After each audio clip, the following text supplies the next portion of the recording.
Life इन्सुरेन्समा अहिले check गर्नुहोस्, product पनि हामीलाई नदेखाउने अनि एउटालाई मात्रै यो तपाईँले बेचेर खानुहोस्, यो चाहिँ हामीले मात्र त काट्ने होइन, तपाईँले मात्रै काट्नुहोस्, यी 32,000 साइन लगाइदिनुहोस्, 32,000 एकातिर तपाईँ एकातिर भनेर ई सेवा भन्नेलाई दिनुभएको छ।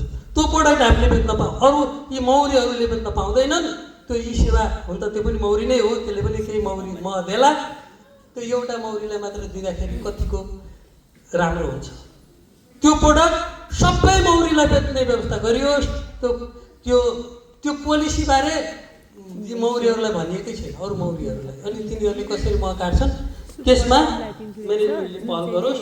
त्यो एउटा प्रोडक्ट एउटा संस्थालाई अथवा एउटा ई सेवालाई मात्र बेच्न दिँदाखेरि त्यहाँ अन्याय भएको मैले अनुभूति गरिरहेको छु भन्दै यहाँ बोल्ने सर्दनी मानवहरू धेरैजना हुनुहुन्छ।